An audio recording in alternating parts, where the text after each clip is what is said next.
ভদ্রলোক বড় কষ্টে হাসি টেনেছিলেন ঠোঁটে। তাতে যত না অস্বস্তি হয়েছিল ততদিক অস্বস্তি লাগলো স্ত্রীর চোখ মুখ দেখে। আমাবস্যায় চাঁদ দেখলে কেউ মেনে নিতে পারে, লুৎফাও পারলেন না। কান্না ভুলে স্বামীর দিকে ফ্যালফেল করে চেয়ে রইলেন। শেষ কবে ছেলের সাথে জামশেদ হেসে কথা বলেছেন মনে পড়ে না ওনার। অবশ্য ছেলের সাথে কি, তার নিজের সঙ্গে যে মানুষ হাসে না সে হঠাৎ। জামশেদ গলা ছাড়লেন। দলা পাকানো অপ্রতিভের চেষ্টাটুকুন কাটাতে চাইলেন কেশে। এর মধ্যেই তীব্র বলে বসল, বাব্বা, কোন দিকে সূর্য উঠেছে আজ! হোম মিনিস্টার আজকাল নিজের কাজ ফেলে আমাকে নিয়ে চিন্তাও করে। ইমপ্রেসিভ। জামশেদ ভেতর ভেতর চটে গেলেও বুঝতে দিলেন না। ছেলের পিঠ চাপড়ে বললেন, এসো খেয়ে নাও, বেশি রাত করে খাবার খাওয়া ঠিক নয়। ডিনার টাইম অলওয়েজ 8টার মধ্যে থাকা উচিত। তীব্র চাহনি তীক্ষ্ণ। বাবার দিকে চেয়ে চেয়ে একবার মায়ের দিকে তাকালো। ভদ্রমহিলার অবস্থা ভালো নয়। একটু আগে ছেলে চমকে দিয়েছেন, এখন আবার স্বামী। একই দিনে দুটো চমক পেয়ে মুখমণ্ডলের নাজেহাল দশা। জামশেদ নিজের জন্য বরাদ্দ থাকা কেদারা টেনে বসতেন। তীব্র বসত। লুৎফা জোর করে মনোযোগ টেনে এনে ফেললেন কাজে। কোনো রকম ধাতস্থ হয়ে প্লেট এগিয়ে দিলেন স্বামীর সামনে। ভাত দিতে গেলে হাত উঁচিয়ে থামালেন জামশেদ, বললেন, আগে ওকে দাও। তীব্র হোঁচট খায়, ডান ভ্রুটা উঁচিয়ে রাখে বিস্ময়। কিছু না বলেই চুপচাপ হাত দেয় ভাতে। লুৎফারও মাথা চক্কর কাটার দশা। হঠাৎ হলো কেউ না, শরীর টরীর খারাপ করো না তো। জামশেদের মাঝে উসখুসে ভাব। কথাটা কি তুলবেন এখন? একবার চোখের কোণা দিয়ে দেখলেন ছেলেকে। তীব্র তখন তৃপ্তি নিয়ে খাচ্ছে। কত মাস পর বাড়ির খাবার, মায়ের রান্না। সে সমন চেটেপুটে খেয়েছে পুষ্পিতা যেদিন খিচুড়ি রেঁধে দিয়ে গেল। তাও সেই স্বাদ এক জায়গায়, আর এই স্বাদ আরেক জায়গায়। মায়ের রান্নার সাথে কোনো কিছুর তুলনা চলে? সহসা প্রসঙ্গ গিলে নিলেন তিনি। ছেলের এমন হাত ছেটে খাওয়া দেখে মন প্রাণ জুড়িয়ে এলো যেন। তুষ্ট চিত্তে বললেন, খেয়ে নেই, এসব কাজের কথা পরে হবে না হয়।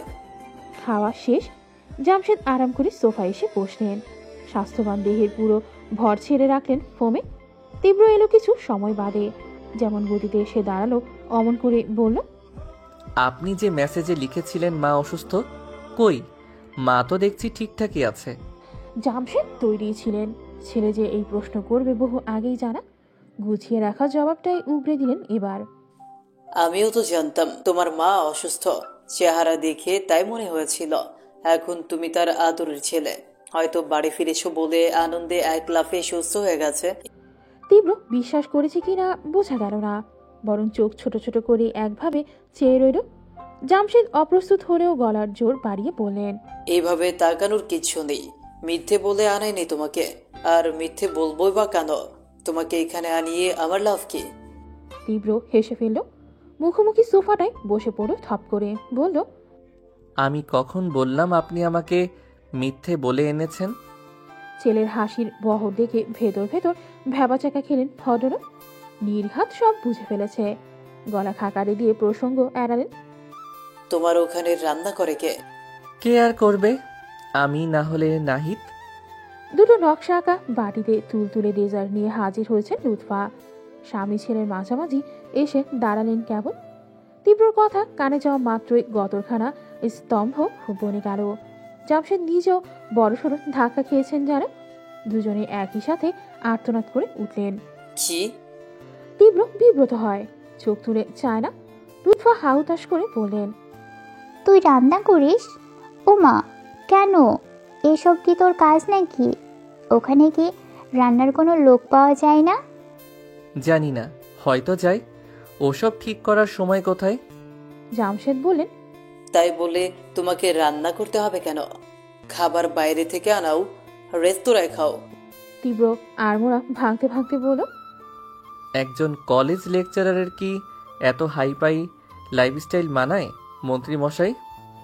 বেতন যেমন, তার তো তেমন লাইফ লিড করা উচিত। জামশেদ নাক ফুলিয়ে বললেন, নিজের বাবাকে এসব উদ্ভট সম্বোধন করো কেন সব সময়? বাবা ডাকলে জিভ পচে যাবে। তীব্র খুব আশ্চর্য বনে চাইল। কেন? শুনতে ভালো লাগছে না? আমি তো ভেবেছিলাম বাবার থেকে এই শব্দটা আপনার বেশি ভালো লাগবে। তোমাকে এত বেশি বেশি ভাবতে কে বলেনি? যাগে, কোথায় উঠেছো? ওখানে নিশ্চয়ই ভাড়া বাড়িতে। তীব্র কাঁধ উচালো। তো আর কোথায় উঠব? আপনি কি আমার জন্যে প্রাসাদ বানিয়ে রেখেছেন? লুৎফা বললেন। তোর তো তাহলে খুব কষ্ট হয়ে যাচ্ছে রে বাবা। ভাড়া বাড়িতে তো একদমই থাকার অভ্যেস নেই। কি করছিস না করছিস কিছু তো জানাসও না। হ্যাঁ রে, আমি একদিন যাই, গিয়ে সব গুছিয়ে দিয়ে আসি। ও বলল, দরকার নেই। এতদিন মুখের সামনে সব তুলে দিয়েছ তো, অভ্যেস খারাপ হয়ে যাচ্ছিল। তবে আমার খুব একটা কষ্ট হচ্ছে, তাও না। I am enjoying this life, মা। লুৎফা ব্যর্থ চোখে চাইলেন। নিজে রান্না করে খায় যখন, বাজারটাও নিশ্চয়ই একা একাই করে।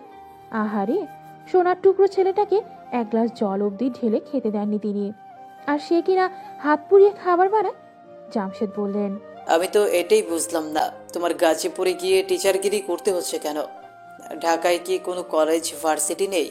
সেখানে পড়াও, আমি না হয় ব্যবস্থা করে দিই। তীব্র নিস্পৃহ। লাগবে না। কেন লাগবে না? ওরকম একটা মফস্বল ঠিকঠাক কিছু পাওয়া যায় কিনা সন্দেহ। বাসা বাড়িও তো পুরনো আমলের, কিভাবে ওই পরিবেশে থাকবে তুমি? তীব্র দায়সারা জানালো। আমি ম্যানেজ করে নিচ্ছি। জামশেদ ভ্রু উচালেন, সন্দিহান কণ্ঠে বললেন, ম্যানেজ?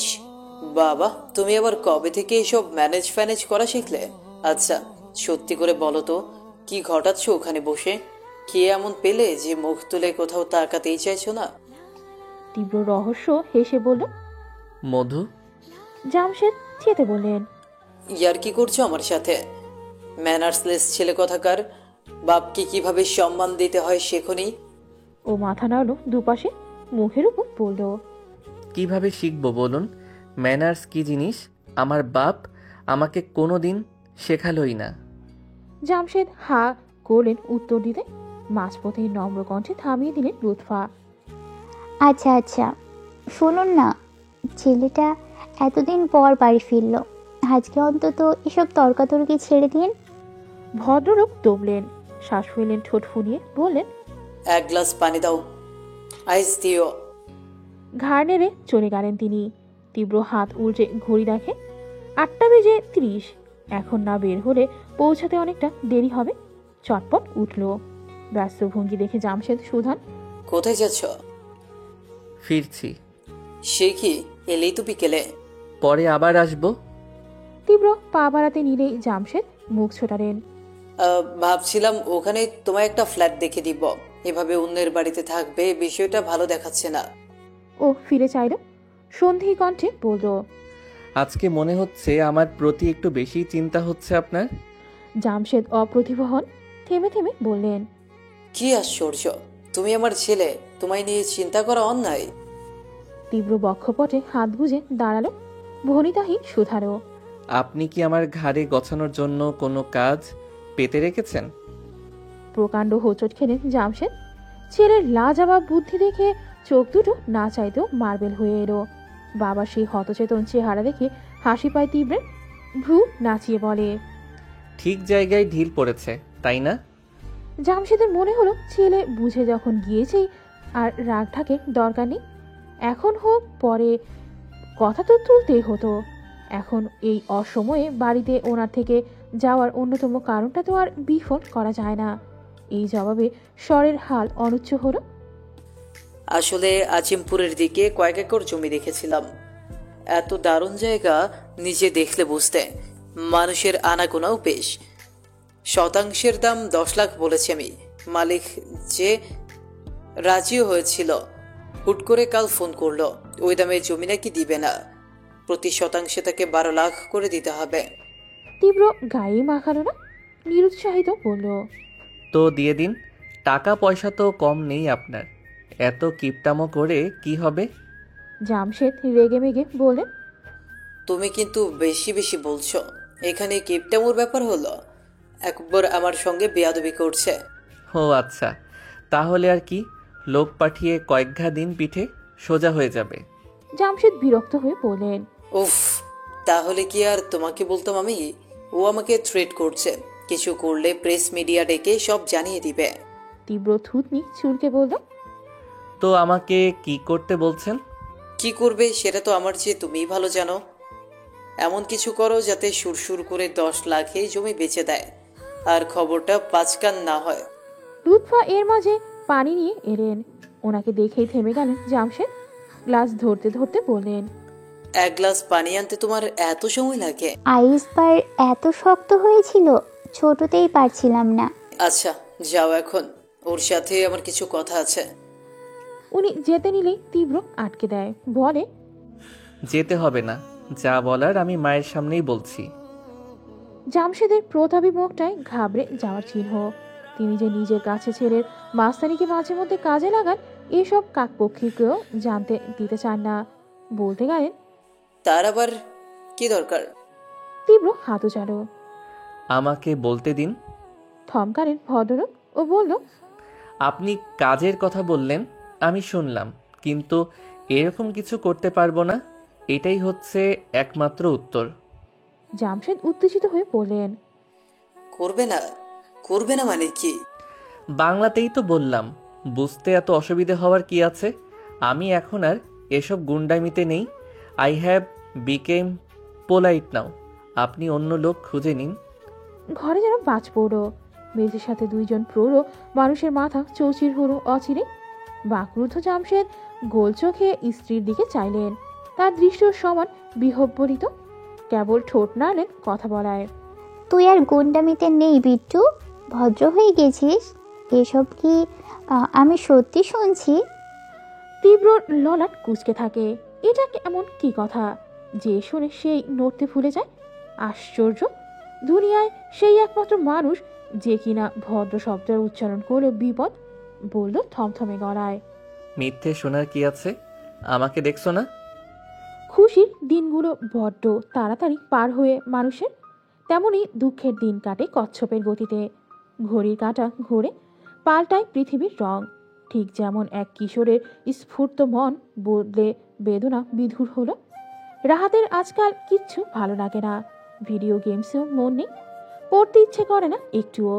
উঠতে বসতেই ছেলেটার শুধু ছোটাপুকেই মনে পড়ে, আর ততবার কান্না উগলে আসে গলায়। বাবার প্রতি দাদুর প্রতি ক্ষুদ্র মনটা ফুঁসে ওঠে রাগে। রাহাত ছোটখাটো একটা অ্যালবাম নিয়ে পা ভাঁজ করে বিছানায় বসলো। একের পর এক পাতা উল্টে দেখতে থাকলো। তারপর প্রথম দিকে সব মিথিলার ছোটবেলার ছবি। অমনি সে হাতের গতি বাড়ায়। যখন ঠিক পুষ্পিতার ছবিগুলো সামনে এলো, বেগ থামায় আর হাত। কাগজের সারা গায়ে নিবিড়ে হাত বোলায়। চোখের জল অ্যালবামের চটচটে কাগজে ছুঁয়ে পড়ে কফটা। পেছনের সব কথা মনে পড়ে কপল ভিজে যায়। পুষ্পিতার কোলে নেয়া, খাওয়ানো, গোসল করিয়ে দেয়া থেকে জুতো পরিয়ে দেওয়ার দৃশ্যতে বুকটা হুহু করে কাঁদে। চট করে অ্যালবাম নামিয়ে রাখলো রাহাত। হাঁটুতে মুখ গুজে থম ধরে রইল কিছুক্ষণ। মা এখন আর আপুর জন্য কাঁদে না, কেমন যেন শক্ত হয়ে থাকে। আপুর কথা তুললেও বলে, চলো গিয়ে বেঁচে গেছে, না হলে তোর বাবা তো জ্বালিয়ে মারতো। শুধু সে যেখানেই থাকুক ভালো থাকুক, তাই চাই। একটা খবর যদি পেতাম। কিন্তু রাহাত শুধু খবর নয়, আস্ত আপুটাকেই ফেরত চায়। আগের মতো ওকে জড়িয়ে ধরে ঘুমোতে চায়, আপুর হাতে খেতে চায়। না হলে ওর কিচ্ছু ভালো লাগে না। রাহাত বিছানা ছেড়ে উঠে এলো বসার ঘরে। কাহিল ছোট্ট মনটা ঠিক করতে অনীহায় টেলিভিশন ছাড়তে চাইল। সুইচ টিপতে যাবে আচমকা বারান্দার ওপাশ থেকে হর্নের শব্দ ছুটে আসে। এক দুটো নয়, পটাপট কতগুলো, যেন কেউ ইচ্ছে করে এক নাগারে হর্ন বাজিয়ে যাচ্ছে। প্রথমে গায়ে মাখেনি ছেলেটা, ভেবেছিল হয়তো অনেক গাড়ি যাচ্ছে। সোফায় বসতে যাবে, সতর্ক হলো হঠাৎ। হর্ন তো এখনো বাজছে। রাহাতের ক্ষুদ্র মাথায় বুদ্ধিটা সজাগ হয়ে ওঠে। তুরন্ত এক দৌড়ে বারান্দায় এসে উকি দিল নিচে। পিড়ে চমকে উঠল অমনি। রাস্তার ওই পারে জিপের ভেতর বসে আছে তীব্র, ঠিক সেই আগের বারের মতন। এই সময় অপ্রত্যাশিত অথচ কাঙ্ক্ষিত মানুষটিকে দেখে রাহাতের বিরস নয়ন চকচক করে উঠল। কাউকে কিছু না জানিয়ে দমকা হাওয়ার ন্যায় এক ছুটে চলে গেল বাইরে। মা মেশিনে কাজ করছেন, বাবা অফিসে। ওকে আটকাবে কে? মামুন শাহ অফিস থেকে ফিরেছেন মাত্র। গাড়িটা নিয়ে বাড়ির কাছাকাছি আসতেই চোখ দুটো মার্বেল হয়ে গেল। সামনের চিরচেনা লাল জিপ দেখেই পিঠ বেয়ে জলের ধারা নামে। চাপা কণ্ঠে আর্তনাদ করলেন অমনি। থামো থামো। তড়িৎ ব্রেক কষলেন ড্রাইভার, পিছু ফিরে শুধলেন। কিছু হয়েছে স্যার? মামুন সেই উত্তর দিলেন না। প্রকট চক্ষু তখনও জিপের ওপর আটকে।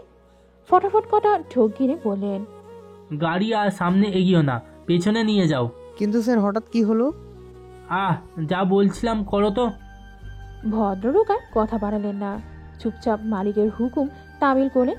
কিন্তু গাঁট হয়ে বসে রইলেন মামুন। টের পাচ্ছেন ভেতরটায় ফ্যাস ফেসে শ্বাস উঠেছে। ভয় ঘাম ছুটেছে গায়ে। এই বিট্টু মাস্তান আবার এখানে কেন? আপদটা নাকি ঢাকা ছেড়ে চলে গেছিল?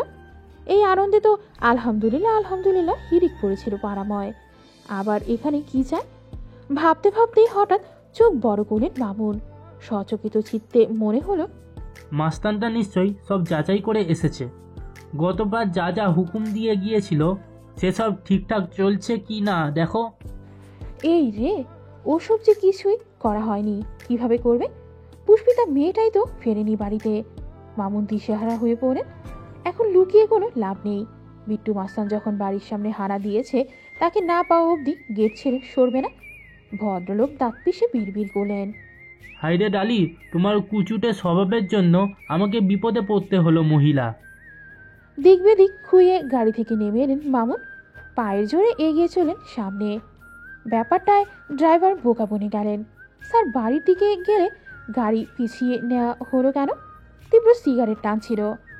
মাঝে মধ্যে ডান হাতে চাপ দিয়ে হর্ন বাজাচ্ছিল জিপের। কখনো বিনয় নয়নজোড়া তাক হচ্ছিল তিনতলার বারান্দায়। এর মাঝে নম্র পায়ে এসে দাঁড়ালেন মামুন। বিনয় সমেত বললেন, আসসালামু আলাইকুম বিট্টু ভাই, কেমন আছেন? কতদিন পর আপনাকে দেখলাম এখানে। তীব্র চোখের দৃষ্টি সুচালো। স্যুটকোট পরা মামুনের দিকে গাঢ় চাহনি বোলায় একবার।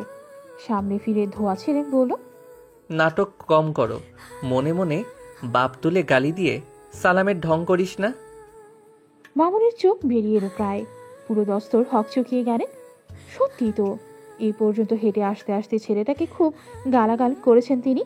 কিন্তু মাস্তানটা এসব বুঝলো কি করে? জিভে ঠোঁট ভেজালেন ভদ্রলোক। অপ্রস্তুত ভাবটা ঢাকার চেষ্টা করে বললেন, না না ভাই, কি বলছেন? আমার ঘাড়ে কটা মাথা যে আমি আপনাকে গালি দেব? ছি ছি ছি। তীব্র বসেছিল সিটে। দরজাটা খুলে লাফিয়ে আসার মতো ঝট করে নেমে দাঁড়ালো হঠাৎ। অমনি ভয় বুকটা ছ্যাত করে লাফিয়ে উঠল মামুনের। ত্রস্ত পিছিয়ে গেলেন দু কদম। ব্যাপারটায় মজা পেল তীব্র। একদিকে ঠোঁট নিয়ে হাসল। আড়মোড়া ভাঙার জন্য হাত তুলতে গেলেই ভয়ে গুটিয়ে গেলেন তিনি।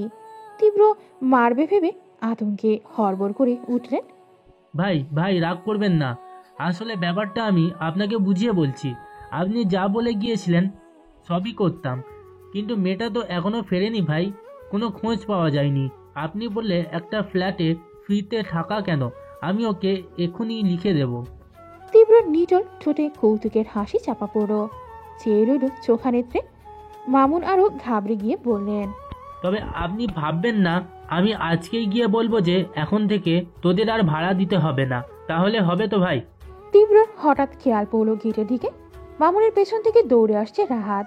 প্রসঙ্গ কাটাতে বলল, তোর সাথে আমি পরে বোঝে নিচ্ছি, এখন যা। মামুনের ত্রাস বাড়ল।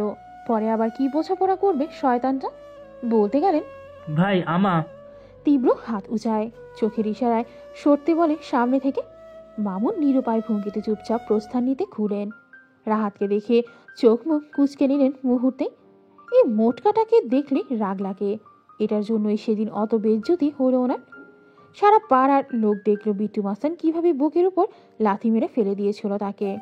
আর হাকিম কত বছরের বিশ্বস্ত দারোয়ান তার, সেই যে মাথা ন্যাড়া হলো লজ্জায় আর এ এলাকামুখ হয়নি।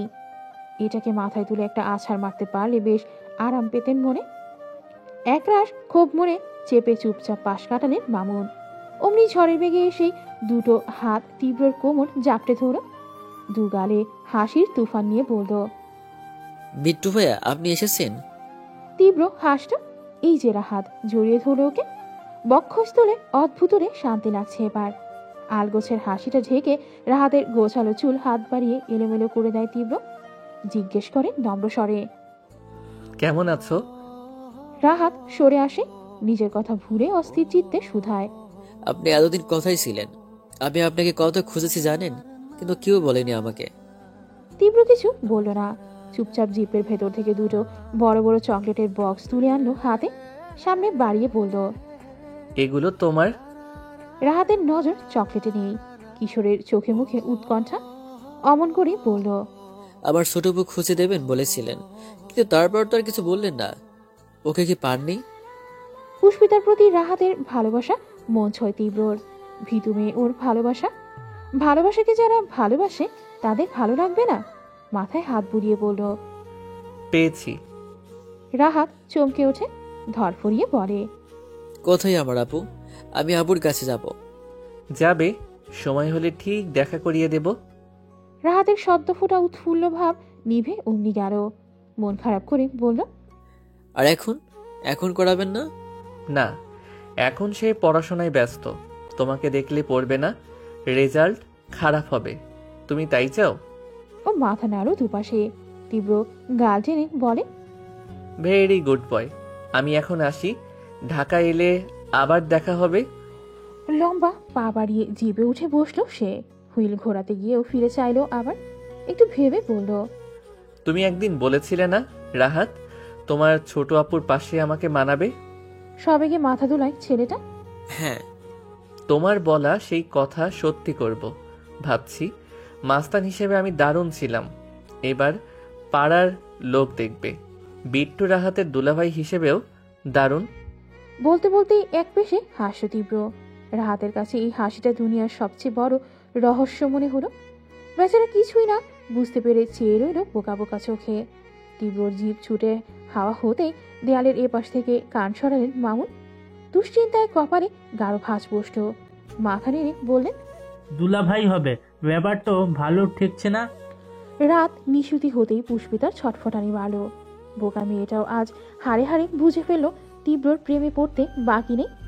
এই নিয়ে অস্বস্তির সাথে সাথে ভীষণ রকম লজ্জায় পড়েছে পুষ্পিতা।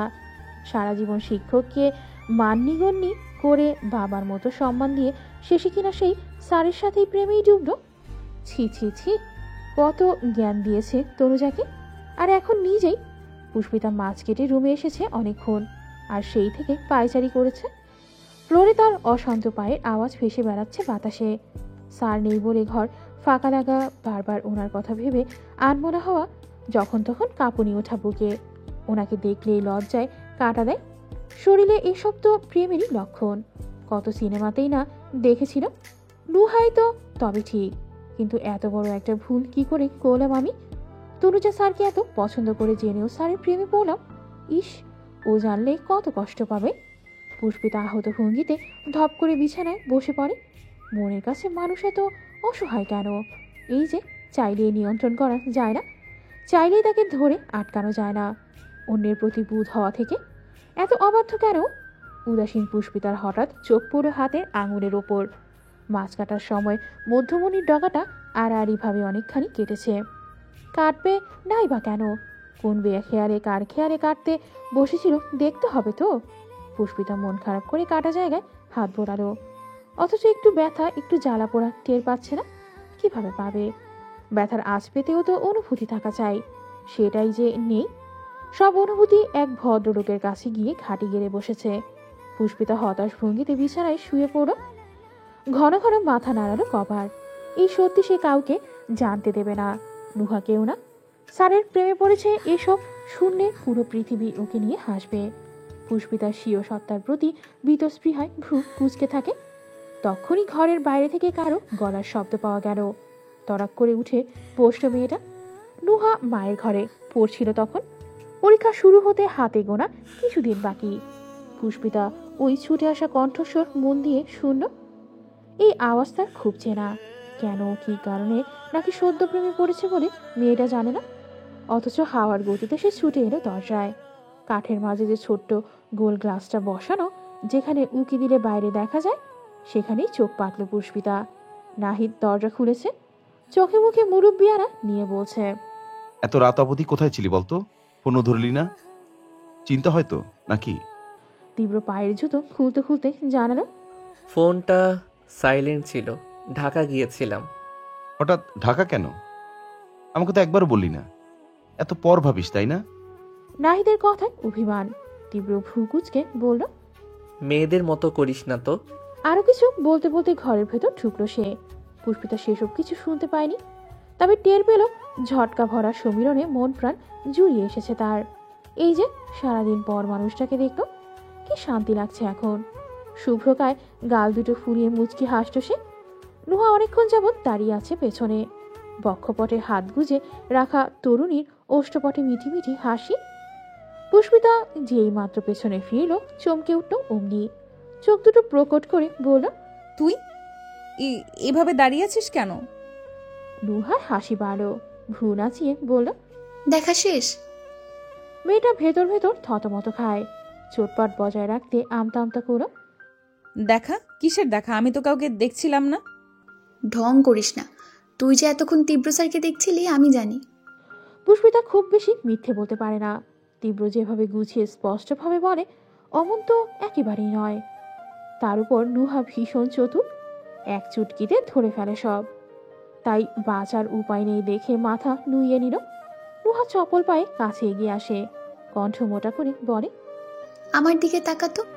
পুষ্পিতা চোর চোর মুখ করে চাইল ও বলল, এবার সত্যি করে বল, তুই স্যারের প্রেমে পড়িসনি?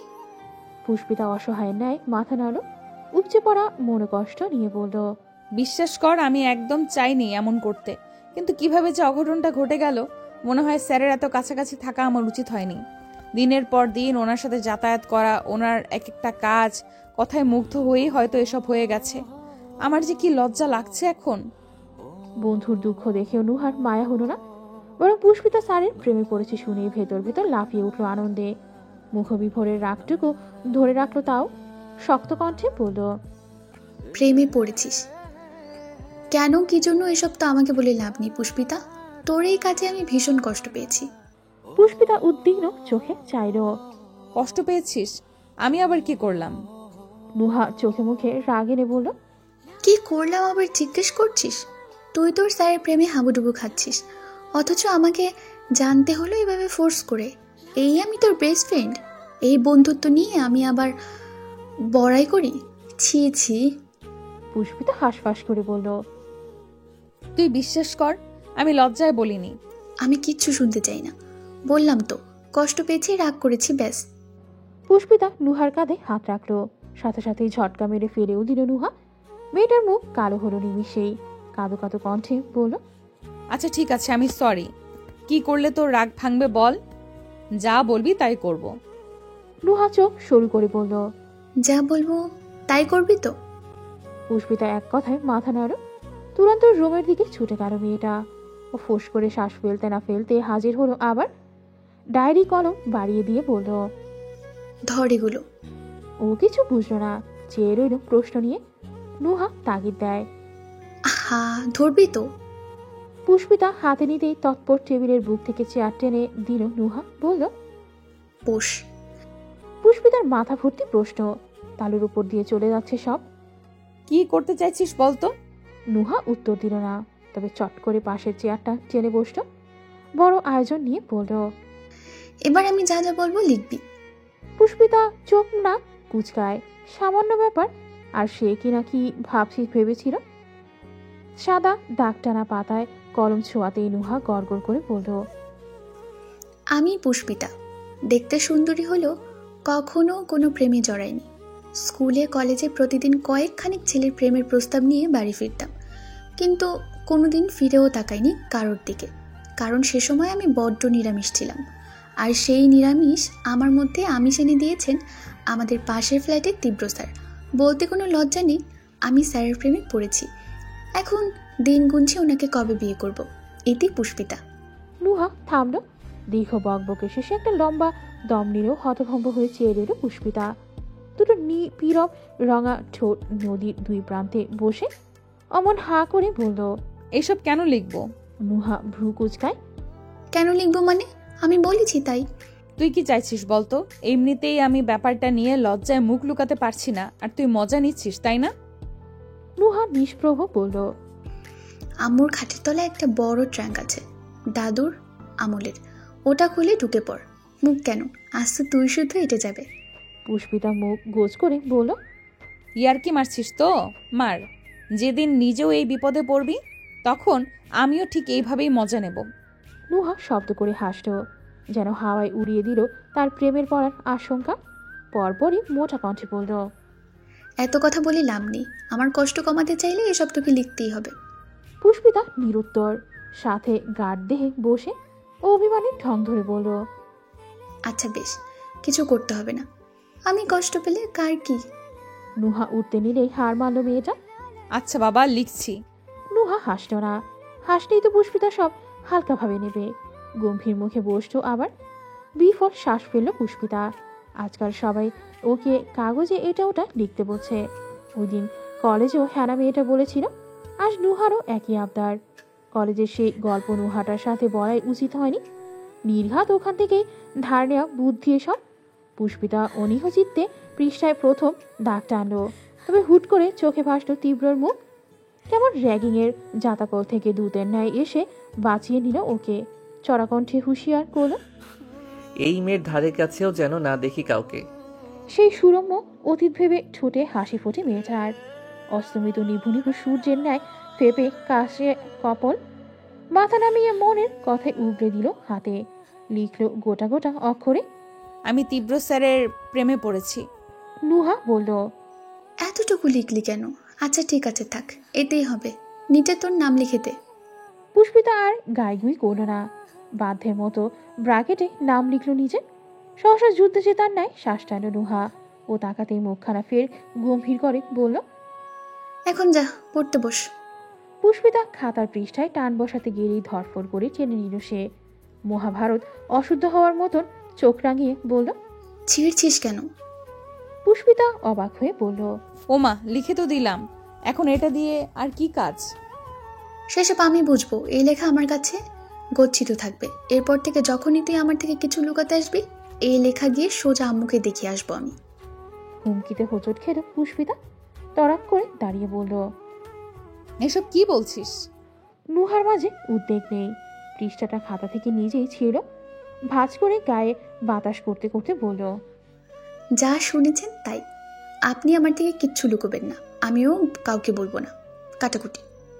পুষ্পিতা ঠোঁট ফুলিয়ে বলল, এভাবে ব্ল্যাকমেল করা কিন্তু অনেক বড় অন্যায়। নুহা পাল্টা যুক্তি দিল, বেস্ট ফ্রেন্ডের থেকে কিছু লুকোনোও অন্যায়। তুই যাবি এখন, নাকি আজকে আম্মুকে দেখাবো? পুষ্পিতা ভেঙচি কাটল, চলে গেল ধূপধাপ পায়ে। অমনি ঠোঁট চেপে হাসল নুহা। বোকা মেয়েটা নিজেও জানে না, না বুঝে ওর হাতে সে কি দিয়ে গেছে। পলাশের থাপ্পড়টা কোনো সাধারণ থাপ্পড় ছিল না। রীতিমতো শ্যামলা মেয়েটা থুবড়ে পড়ল মেঝের বুকে। দু চোখ ভর্তি অবিশ্বাস নিয়ে মুখ তুলল। তারপর পলাশ ফিরেও চায় না, তড়িঘড়ি করে জেনিকে তোলে। গোলাপের কাঁটায় তার পেলো হাত কেটে কলের ধারায় রক্ত ঝরছে। ঠোঁট ফুলিয়ে কাঁদছেও। অভিযোগ করলো নাক টেনে, ফালাস, তোমার মেট আমাকে কিভাবে ধাক্কা দিল দেখলে? ও বুঝতে পারিনি জেনি, মাথা ঠিক নেই। বলেছিলাম তো তোমাকে, আমি ওর হয়ে ক্ষমা চাইছি তোমার কাছে। জেনি মেনে নিল, তবে গোটা বিষয়টায় থমকে থাকলো মিথিলা। মারের রেশ তার এখনো কাটেনি। আজ অব্দি বাবাও কোনোদিনও ওর গায়ে ফুলের টোকা দেননি। সেখানে পলাশ, মেয়েটার মাথায় রক্ত চলল আগে। ঘটনা ঘুরবে আর সে মেনে নিয়ে চুপ করে থাকবে, এতটা নম্রতা তার নেই। ঝট করে উঠে দাঁড়ালো মিথিলা। ফের তেড়ে এসে জেনি থেকে চালিয়ে আনলো পলাশকে। ক্রোধে আগুন হয়ে বলল, তুমি আমাকে মারলে? তোমার এত বড় সাহস? পলাশ পাল্টা চেঁচিয়ে বলল, হ্যাঁ মারলাম, বাড়াবাড়ির একটা সীমা আছে মিথিলা। তুমি জেনিকে ধাক্কা দিয়েছিলে কোন সাহসে? একটা বাইরের মেয়ে তোমার গায়ে লেপ্টে থাকবে আর আমি তোমার স্ত্রী হয়ে সেটা দেখবো? জেনি চটে গেল এবার।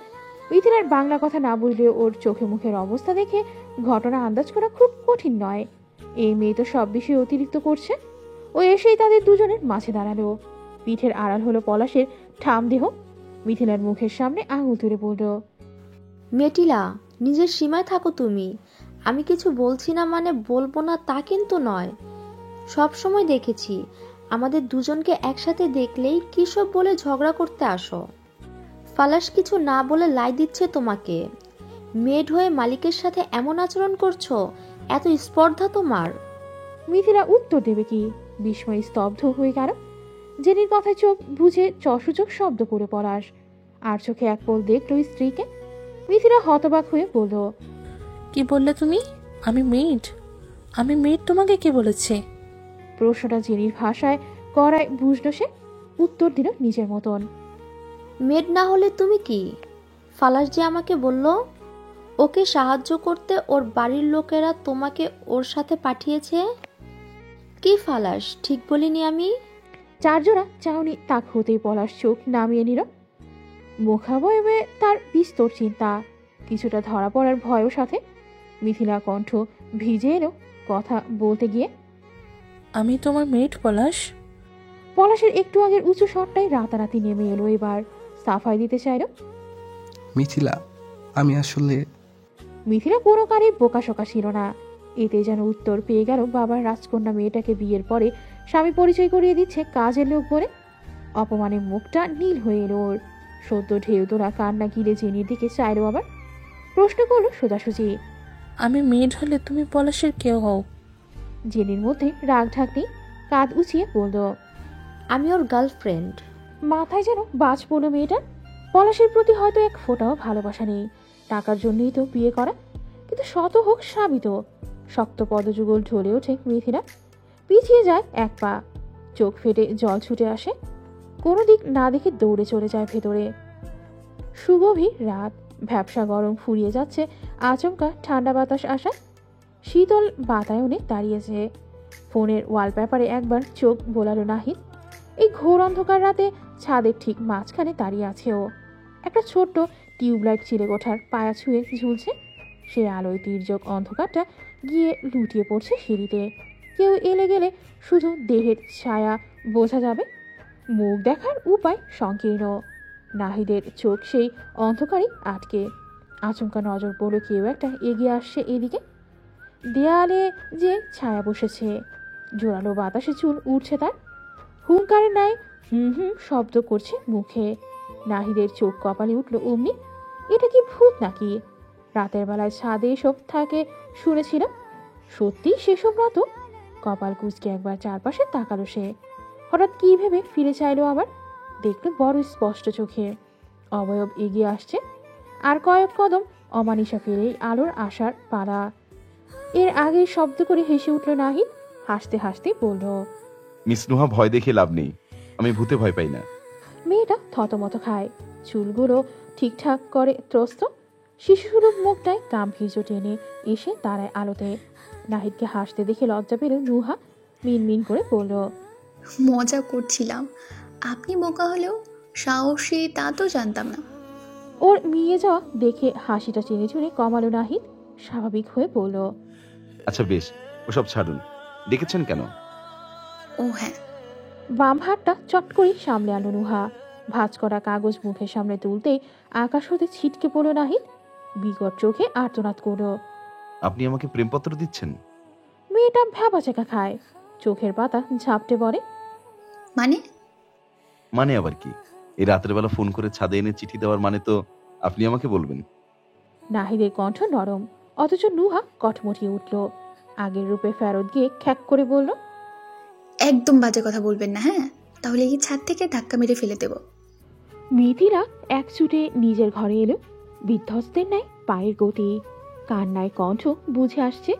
এই ক্ষুদ্র জীবনে এত বড় অপমান সে কোনো দিন হয়নি। শেষে কিনা একটা দুশ্চরিত্র লোকের সাথে বিয়ে হলো, যে নিজের স্ত্রীকে বাইরের মেয়ের কাছে কাজের লোক বলে পরিচয় দিতেও দুবার ভাবে না। কান্নার তোপে মিথিলার হেঁচকে উঠে যায়। প্রতি পরতে পরতে মেয়েটার বুক জুড়ে পরিতাপের জোয়ার ফুসলো আজ। লোভের কারণে কারো সত্যিকারের ভালোবাসাকে পায়ে ঠেলে পলাশকে বেছে নেওয়ার শাস্তি হয়তো এটাই। এত অসম্মান তো লেখাই ছিল কপালে। মিথিলার ঠোঁট ভেঙে ভেঙে কাঁদল। সেদিনের মতো নাহিদের মুখখানা মানসপটে স্পষ্ট রূপে ভাসছে। ইস, ছেলেটা কত ভালোবাসত ওকে। আর ও কি করলো? টাকা পয়সা, কানাডায় বাড়ি গাড়ির লোভে মুখের উপর অবজ্ঞা করলো সবকিছু। তাদের বছর দুয়েকের প্রেমের দিনগুলি ছবির মতো মনে পড়ে মিথিলার। প্রতিটা সাক্ষাতে হাতে ফুল নিয়ে দাঁড়িয়ে থাকতো নাহিদ, আর প্রতিবার দেরি করে পৌঁছতো সে। অথচ ছেলেটা কোনোদিন অভিযোগ করেনি। মিথিলা যা কিনতে চায়, যা খেতে চায়, সবটা দুহাতে তুলে আনতো নাহিদ। তার দু চোখে ভর্তি শুধু ভালোবাসা ছিল, যেথায় কোনো খাদ নেই, খামতি নেই। কাউকে নিয়ে ভাবা তো দূর, অন্য মেয়ের দিকে চোখ তুলে তাকায়নি অবধি। অথচ বিনিময়ে মিথিলা কি দিয়েছে? নরম গলার কোনোদিনও একটা কথা বলেনি ওর সাথে। দূর চাই করেছে সব সময়। কিসের আশায়, কোন সুখে হিরে ছেড়ে কাজ বেছে নিল মিথিলা? মেয়েটা প্রশ্ন করলো নিজেকেই। উত্তর না এলেও বেড়ে গেল কান্নার গতিবেগ। হঠাৎ চোখ পড়ল ব্ল্যাঙ্কেটের এক ফাঁক গোলে ফোন বেরিয়ে আছে পলাশের। অমনি তীরস্থ হলো মেয়েটা, চোখ মুছে ত্রস্ত গিয়ে ফোন হাতে তুলল। পলাশের লক ওর জানা, পাশাপাশি শোবার সময় কয়েকবার আর চোখে দেখেছিল। মিথিলা ত্রস্ত ঢুকলো অনলাইনে, লিস্ট ঘেটে কল করলো বাবাকে। বিধিভাব ঝড়ের বেগেই ফোনটা হাত থেকে ছিনিয়ে নিল কেউ একজন। মেয়েটা ভরকায়, গোল চোখের চাউনিতে ধরা পড়ে পলাশের মিলিয়ে থাকা মুখ। লাইন কেটে দিতে মিথিলা রাগে আগুন হয়ে বলল, ফোন নিয়েছো কেন? আমি আমার বাবার সাথে কথা বলবো। পলাশ, ফোন দাও। পলাশের দৃষ্টি কোমল, অমন নম্র স্বরে বলল, মিথিলা, আমার কথাটা শোনো। এসব সামান্য বিষয় নিয়ে কেন পরিবারকে জানাতে হবে? এমন টুকটাক ঝামেলা তো প্রতিটা স্বামী স্ত্রীর মাঝেই হয়। মিথিলা অবাক হয়ে বলল, সামান্য? এই ব্যাপারটা তোমার কাছে সামান্য পলাশ? বিয়ের পরেও তুমি আরেকটা মেয়ের সাথে লাগাতার ঢলাঢলি করে যাবে, তার কাছে আমার পরিচয় করাবে আমি কাজের লোক, সেই মেয়ের জন্য গায়ে হাতও তুলবে আমার, আর এইসব কিছু সামান্য ভেবে আমি মেনে নেব? আমাকে তোমার এতটা বোকা মনে হয়? পলাশ জিভে ঠোঁট ভেজানো। ঠিক এই অশান্তির ভয়ই ছিল এতদিন। বলল, দেখো মিথিলা, যিনি ভুল বলছে। ও কেন আমার গার্লফ্রেন্ড হবে? She is my friend. পথিমধ্যে আঙুল তুলল মিথিলা, কড়া কণ্ঠে সাবধান করলো, মিথ্যে কথা বলবে না পলাশ। আমি কচি খুঁকি নই যে তুমি আমাকে যা বোঝাবে তাই বুঝবো। ছি ছি, আমাকে ভাবতেও ঘেন্না করছে যে তোমার মতন এমন একটা দুশ্চরিত্র ছেলে আমার সাথে বিয়ে হয়েছে। পলাশের চাউনি বদলে গেল সহসা। হুঙ্কার ছুড়ল মৃদু গলায়, মিথিলা, একদম চোখ রাঙাবে না। তোমায় আমি ভয় পাই? লজ্জা করে না? লজ্জা করে না এমন একটা নোংরা কাজ করতে, আবার চড়া গলায় কথা বলতে? আমি আবারও বলছি, তুমি ভুল বুঝছো। জেনির সাথে আমার এমন কোনো সম্পর্ক নেই। হতে পারে ও আমাকে অন্য চোখে দেখে, কিন্তু আমি তো জানি আমার বউ আছে, তাই না? চুপ, একদম চুপ। এতগুলো মিথ্যে ঘর করে বলতে পারো, বাঁচছে না মুখে একটু? আমি ঘাসে মুখ দিয়ে চলি না পলাশ। এই জন্যই প্রথম থেকে তোমাদের হাব ভাব নিয়ে সন্দেহ হচ্ছিল আমার। এখন তো সব জলের মতো পরিষ্কার হয়ে গেল। ছি ছি, এতটা নির্লজ্জ তুমি হতে পারলে পলাশ? ঘরে বউ রেখে অন্য মেয়ের সঙ্গে সম্পর্ক রাখা কি বলে জানো? আহ! হঠাৎ রাগের মাঝেও হেসে ফেলল পলাশ। তুচ্ছ তার হাসির কারণ বিদ্রুপ করে বলল, এসব তুমি বলছো? যে মেয়ে টাকার জন্য নিজের পুরনো প্রেম ছেড়ে লাফিয়ে এসে আমায় বিয়ে করতে পারে, সে মেয়ে বলছে এসব কথা? হ্যাঁ বলছি, কারণ আমি যা করেছি বিয়ের আগে তোমার মতো বউ গার্লফ্রেন্ড সব একসাথে মেনটেন করিনি। আমার ওই এক অতীত নিয়ে আর কতবার খোঁটা দেবে? খুঁজতে গেলে এমন হাজারখানেক অতীত তোমারও বেরিয়ে আসবে পলাশ। অবশ্য অতীত খোঁজার কি দরকার? চোখের সামনে যা একটা জঘন্য বর্তমান পড়ে আছে, তাতে তো চরিত্র স্পষ্ট হয়ে যাচ্ছে। পলাশ কটমট করে বলল, বারবার আমার চরিত্র নিয়ে কথা বলবে না। মিথিলা পাল্টা চেঁচায়, বলবো, 100 বার বলবো। কি করবে? হ্যাঁ, সত্যি কথা শুনতে খুব গায়ে লাগছে তাই না? তুমি আসলেই একটা নোংরা দুশ্চরিত্র লম্পটছে। কথা শেষ হয় না তার। পূর্বে এই মেয়েটা সেই একই গালে দ্বিতীয় চর বসানো পলাশ, অথচ একটু আগের প্রহারের আঁচই কাটেনি। লালচে কপলে ফের আঘাতেই চামড়া শুদ্ধ বিবশ হয়ে থাকে। আর তো চোখ তুলে চাইল মিথিলা। কার্নিশ বেয়ে গড়িয়ে পড়ে জল। ভেজা কণ্ঠে হতবাক হয়ে বলল, তুমি আবার আমাকে মারলে পলাশ? আবার? পলাশ ক্ষুব্ধতায় একাকার হয়ে বলল, হ্যাঁ মারলাম, দরকার পড়লে আবার মারব। এখানে তোমার বাবা মা নেই যে আল্লাদের যা ইচ্ছা তাই করবে। আর একটা শব্দ উচ্চারণ করলে মারতে মারতে তোমায় শেষ করে দেবো মিথিলা। আমার বাড়িতে আমার টাকায় খেয়ে পড়ে থাকতে হলে চোখ নামিয়ে কথা বলতে হবে। এটা তোমাকে আগেও বলেছি, আবার বলছি, মেয়ে মানুষ এত উদ্দীপ্ত আমি পছন্দ করি না। মিথিলা দমে যাওয়ার মেয়ে নয়। আঘাতের ধাত সামনে উঠল মিনিটে। স্ফুলিঙ্গের ন্যায় জ্বলে পুড়ে বলল, পারবো না আমি। 3 বেলা কটা খাওয়াচ্ছ বলে তোমার সব অন্যায় মেনে নিতে হবে আমায়? আগে অন্তত যেমন তেমন ছিল, আমাকে কাজ করাতে খাটাতে, কিন্তু তাই বলে আমার চোখের সামনে একটা অন্য মেয়ের সাথে নোংরা সম্পর্ক রাখবে আর আমি বসে বসে দেখব? পরপরই হু হু করে কেঁদে উঠল মেয়েটা। চটচটে মুখ ঢেকে প্রলাপ করলো বোঝা স্বরে। আমি কত বড় ভুল করেছি, কত বড় পাপ করেছি একজনকে ঠকিয়ে। না হলে আমার কপালে এমন স্বামী জুটল যে কিনা ঘরে বউ রেখে সংসার রেখে এমন পরকে লিপ্ত হয়। আল্লাহ, এখন আমার কি হবে? আমার ঘেন্না লাগছে নিজেকে। এমন ছেলে দিনের পর দিন ছুঁয়েছে আমাকে। দিনের আলোতে যদি ওরা এত গা ঘেঁষে থাকতে পারে, না জানি এতদিন ধরে কি কি করে বেরিয়েছে। ছি। পলাশ দাঁত খিচে চোখ বুঝল, দম ঝালো দীর্ঘকায়। মিথিলা হড়বড় করছে তখনও। এসব করার আগে একবারও নিজের কথা ভাবলে না পলাশ? একবারও যদি নিজের সংসারের কথা ভাবলে না? এতটা নিচ তুমি? ও চেঁচিয়ে উঠল অমনি।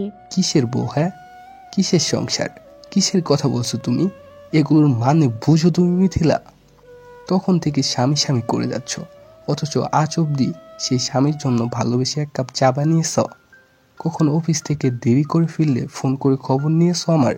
দুবেলা রান্না করতে যাও, আমাকে কত গালাগাল করে আমি জানি না? কি দেখে সংসার করব তোমার সাথে? না আছে রূপ, না আছে গুণ, আর না আছে আমার প্রতি কোনো রকম যত্ন। সবসময় নিজের মতো আরামায়েসে থাকতে চাও। আমাকে বিয়েটাও তো ভালোবেসে করনি, করেছিলে টাকার লোভে। ছেলে কানাডায় সেটেল, বড় চাকরি করে জেনে নিজের 2 বছরের সম্পর্ক এক কথায় শেষ করে দিয়েছিলে। তার থেকে সব রকম সুবিধা নেওয়ার পরেও লালা ফেলতে ফেলতে এসে বিয়ের পিড়িতে বসেছ। তাহলে এখন তো আহাজারি কিসের তোমার? যে আমার একটা দুর্বলতা পেয়েছে অমনি সাধু শাস্ত্র, তাই না? মিথিলা ফিরতি জবাব দিল। এসব করার আগে একবারও নিজের কথা ভাবলে না পলাশ? একবারও নিজের সংসারের কথা ভাবলে না? এতটা নিস তুমি? তোমার কাছে আমার সাধু সাজার কোনো দরকার নেই পলাশ, কারণ আমি যাই করে থাকি তোমার আর জেনির এই নোংরামো সে সব কিছু ঊর্ধ্বে। নাহিদের সাথে সম্পর্ক থাকলেও ও আমার হাত ছাড়া অন্য কোথাও ছোঁয়নি আজ অব্দি। কিন্তু তুমি, তোমার কি করে বেড়াচ্ছ সেসব তো আমি নিজের চোখে দেখেছি। পাপের কথা বড় মুখ করে এখনো অস্বীকার করে যাচ্ছ। লজ্জার ছিটে ফোটাও কি তোমার মধ্যে নেই? না, নেই তো কি হয়েছে? আচ্ছা, তোমার সত্যিটা শোনার এত শখ? ঠিক আছে, যাও, মেনে নিলাম জেনি সত্যি আমার গার্লফ্রেন্ড। 1-2 দিনের নয়, গত 1.5 বছর ধরে আমাদের সম্পর্ক। হয়েছে? শান্তি পেয়েছো এখন? মিথিলা স্তম্ভিত হয়ে আওড়ায়। পলাশ। ছেলেটা তেতে ওঠে। কি পলাশ? এখন অবাক হওয়ার নাটক করছো কেন? তোমার কি মনে হয় এই বিয়েটা আমি স্বইচ্ছায় করেছিলাম? না, একদমই নয়। এত বছর পর দেশে গিয়ে শুনলাম মা আমার জন্য মেয়ে ঠিক করে রেখেছে। না, করিনি। ভাবলাম মনের মতো মেয়ে হলে জেনি টেনি সব বাদ দিয়ে দেব, কিন্তু তুমি আমার মনের মতো তো দূর, আমার আশেপাশেও নাও। না দেখতে না শুনতে, কিন্তু লোভ আসে 16.5 আনা। তাও অমত করিনি, কারণ শুনলাম তোমার বাবা বিয়েতে শুধু মেয়েকে দিচ্ছেন না, সাথে নগদ টাকা আরও অনেক কিছু আসবে। ভেবেছিলাম তোমাকে ওখানে রেখে এসে এখানে নিজের মতো থাকবো, কিন্তু কি হলো? তারপর মা বললেন মেয়ে বরের সাথে কানাডায় আসবে, এমনকি নাকি কথা ছিল দুপক্ষের। আমার এত মেজাজ খারাপ লাগছিল। এরপরও এলাকা শুদ্ধ লোকের সামনে জানালাম তোমার চরিত্র ঠিক নেই। ঠিক তক্ষুনি একটা মোক্ষম অজুহাত হাতে গড়িয়ে তোমাকে ফেলে আসতে চাইছিলাম, কিন্তু তুমি এত চালাক একটা মেয়ে, রীতিমতো থানা পুলিশের হুমকি দিয়ে আমার সাথে এসেছো।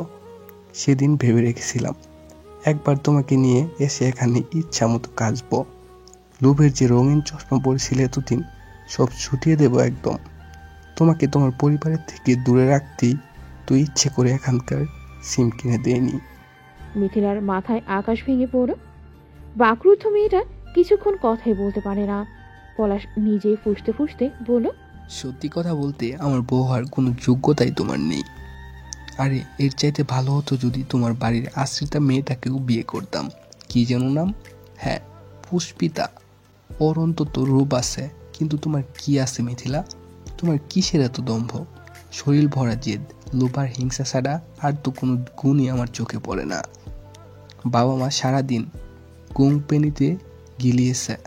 সংসার কি জিনিস সেসব জানো? জেনি সম্পূর্ণ একটা কানাডিয়ান মেয়ে হয়েও আমার জন্য কত বদলেছে নিজেকে দেখেছ? আমার পছন্দ রান্না করে আনে, দেখছো? নিজেই ভাবো তো, ওর কাছে কেন যাব না আমি? স্বামীকে ঘরে আটকে রাখার মতো ক্ষমতা আছে তোমার? তুমি কি জেনির পায়ের যোগ্যতা রাখো? মিথিলার কণ্ঠরোধ। আরেকটাও উচ্চবাচ্য না করে আহতের ন্যায় ধপ করে বসে পড়ো বিছানায়। চোখের জল গলগল করে গলায় ছুটে যাচ্ছে। খুব আস্তে বলল, আমাকে দেশে দিয়ে আসবে প্লিজ। পলাশের কণ্ঠ শক্ত। দেশে যাওয়া কি মামার বাড়ির আবদার নাকি? কত টাকা পয়সার ব্যাপার জানো? আমার বাপিকে একটা ফোন দাও, যা লাগে আমি দিয়ে দেব। দয়া করে আমায় দিয়ে আসো পলাশ। আচ্ছা বেশ, তোমাকে যেতে হবে না, আমাকে পাঠিয়ে দাও। তুমি ঠিক বলেছ, সংসার করার কোনো যোগ্যতাই আমার নেই, তাই আমি চলে যাই। তারপর তুমিও শান্তিতে থাকো, আমিও একটু মুক্তি পাই। এই কানাডার মাটিতে দম বন্ধ হয়ে আসছে আমার। আমি আর এক মুহূর্ত থাকতে পারছি না এখানে। বিশ্বাস করো পলাশ, নিঃশ্বাস আটকে মরে যাব আমি। পলাশ তীক্ষ্ণ চোখে চেয়ে রইল কিছুক্ষণ। মিথিলার চোখ ভর্তি টলটলে জল, সাথে গাল গলা নেমে সব বুক অব্দি ভেসে আসছে। ঠোঁট কামড়ে কিছু একটা ভাবল সে। বলল, ঠিক আছে, তোমার যাওয়ার বন্দোবস্ত করতে পারি, তবে হ্যাঁ একটা শর্তে। অনেক আশা নিয়ে মুখ তুলল মিথিলা। স্বরের হাল অনুচ্চ। কি শর্ত? তাহলে তোমাকে যদি দেশে যেতে হয়, ডিভোর্স পেপারে সই করে দিয়ে যেতে হবে। মিথিলা কিং কর্তব্য বিমূঢ়, অথচ সেই মৃদুলতা শরীর ছয় না পলাশের। নিরুদ্বেগ ভাবে কাঁধে তোয়ারে ঝোলায় সে। বলে যায় নীরের স্বরে, শাওয়ারে যাচ্ছি, বের হতে হতে ভাবো কি করবে। ওয়াশরুমে ঢুকে গেল। তারপর মিথিলা নিথরের ন্যায় ঠায় বসে রয়। কেন, কি জন্য, কিংবা কিসের কারণে মেয়েটা জানে না। শব্দ করে কেঁদে উঠল হঠাৎ। আলোয় ভরা সকাল যখন কড়া রোদের হয়, সে আলো এসে ছিটকে পড়ে তার কান্না ভেজা মুখেও। অলিন্দগুলো কৌতূহলে ফেপে উঠতে চায়। জিজ্ঞেস করে, নাহিদ কি এখনো আমার অপেক্ষা করছে? দুপুর 12টা বাজে প্রায়। ঘরের কাঠের চেয়ারটার উপর ছড়িয়ে রাখা তীব্র শার্ট প্যান্ট, আর সেই দিকে ওতপাতা শিকারীর ন্যায় চেয়ে আছে নাহিদ। ওই প্যান্টের পকেটেই সে নুহার দেয়া চিঠিটা রেখেছে। না না, নুহার নয়, পুষ্পিতার লেখা চিঠি। তবে ভেতরে কি লেখা নাহিদ পড়েনি। অন্যের ব্যক্তিগত ব্যাপারে নাক গলানোর স্বভাবটা তার চিরকাল লঘু। তবে ছেলেটার বুকখানা উত্তেজনায় ফাটছে। গতকাল ঢাকা থেকে ফিরে ফ্রেশ হয়ে এখানে প্যান্ট মেলে রেখেছিল তীব্র। এত বেলা হলো, অথচ এখনো কি ভোস ভোস করে ঘুমোচ্ছে দেখো। আজ শুক্রবার বলে সজাগ হওয়ার কোনো নামই নেই। কিন্তু নাহিদের যে আর তর সইছে না। পিটু কখন উঠবে আর কখন পড়বে প্যান্টটা, এর মাঝে তীব্র নড়ে চড়ে উঠল। এতক্ষণে ঘুম ভেঙেছে জানাবে। অমনি তীরস্থ হয়ে উঠে দাঁড়ালো নাহিদ। তীব্র চোখ মেলল। শোয়া থেকে উঠে বসে আড়মোড়া ভাঙল দু হাতের। তন্দ্রিত সাদা চোখ দুটো তাক হতেই নাহিদ থতমত খেয়ে দৃষ্টি নামায়। ভ্রু কুচকালো। নীরের জমাট কণ্ঠস্বর ঘুমের জন্য গাঢ় শোনালো। কি হয়েছে? নাহিদের ফটাফট জবাব, ওই কিছু না তো, কি হবে? তীব্র আর কথা বাড়ায় না। ওয়াশরুমের পথ ধরে চুপচাপ। উধাম দেহের কোমরের অংশে ট্রাউজারের দাগ তুলে চেয়ে যেতে যেতে ও চেয়ারের ওপর থেকে শার্ট প্যান্ট তুলে নিল হাতে। তুরন্ত নাহিদের চোখ দুটো চকচক করে উঠল। বিট্টু নিশ্চয়ই চেঞ্জ করবে এখন, আর প্যান্টটা পরতে গেলেই তো পকেটে চোখ যাবে। তখনই চিঠি যাবে হাতে। উফ, নুহা যে উৎসাহ আর আয়োজন নিয়ে দিয়ে গেছে, এটা কোনো না কোনো ব্রহ্মাস্ত্র তো নির্ঘাত আছে এতে। এইবার সেই অস্ত্রের ঘায়ে বিট্টু পুষ্পিতার প্রেম জমে যাবে। আহা, ভাবা যায় এত বড় একটা কাজে নাহিদ নিজে অবদান রাখছে। ভবিষ্যতে যখন বিট্টুর ছেলে মেয়ে হবে, গর্বের বুক ফুলিয়ে ওদের এই গল্প শোনাবে নাহিদ। ভাবতেই ছেলেটার শরীর শুদ্ধ গালে গলে যাচ্ছে আনন্দে। ঠিক সে সময় ওয়াশরুমের ছিটকিনি খুলে বেরিয়ে আসে তীব্র। নাহিদ ত্রস্ত পিছনে ফিরে চাইল। তীব্রের হাতে ব্রাশ। কাছে এসে বলল, নাস্তা এনেছিস? নাহিদ উত্তর দিল না। কপাল কুঁচকে ওর আপাদ মস্তক দেখলো এক পল। যেমন ভাবে ঢুকেছিল তেমন ভাবেই বাইরে এসেছে তীব্র। কই চেঞ্জ তো করেনি। বিভ্রমে চোখ পিটপিট করে বলল, তোর প্যান্ট কোথায়? তীব্র নিজেতে চোখ বোলায়, বুঝতে না পেরে বলে, পরেই তো আছি। এমন ভাবে দেখছিস যেন শালা পরনে কিছুই নেই। নাহিদ ফের থতমত খেল, পরপরই উদ্বিগ্ন হয়ে বলল, তুই যে প্যান্টটা একটু আগে সাথে করে নিয়ে গেলি সেটা কোথায়? ওটা পরবি না? সদ্য ঘুম ভাঙায় তীব্রর মেজাজ বেশ চড়া। এত অল্পতেই রেগে মেগে বলল, কেন? তাতে তোর কি? আমি প্যান্ট পরবো না প্যান্ট ছাড়া থাকবো সেটা আমার ব্যাপার। তুই কি আমার ঘরের বউ যে প্যান্ট নিয়েও এখন জবাব দিতে হবে? নাহিদ অতিষ্ঠ হয়ে বলল, উফ, কি যে বলিস তুই। গুন্ডার পোশাক আশাক ভালো হলেও ব্যবহার কোনোদিন ভালো হয় না। বলতে বলতে চপল পায়ে নিজেই এগিয়ে এলো সে। তীব্রর পাশ কাটিয়ে ওয়াশরুমে ঢুকলো। চোখের হোঁচট খেয়ে ছিটকে পড়লো অমনি। আর্তনাদ করলো সজোরে। এ কি, এটা তুই কি করেছিস? তীব্র সুন্দর মুখটা কুচকায়। হয়েছেটা কি? নাহিদ মাথায় হাত দিয়ে বলল, তুই প্যান্টটাকে পানিতে ভিজিয়েছিস কেন? তীব্র সব মাথার উপর দিয়ে যাচ্ছে। মহাবিরক্ত হয়ে বলল, এত ঢং করছিস কেন? ময়লা হয়েছে তাই ভিজিয়ে রেখেছি। এমন ভাব করছিস যেন আজ অব্দি কাউকে জামা কাপড় ধুতে দেখিসনি। নাহিদ কোনো কথায় কান দিল না। একেবারে দৌড়ে গিয়ে ফেরা ভর্তি পানির বালতি থেকে প্যান্ট টেনে তুলে ওপরে। ঝপঝপ করে জল ছুটছে তা দেখে ছেলেটা দ্রুত পকেট হাতালো।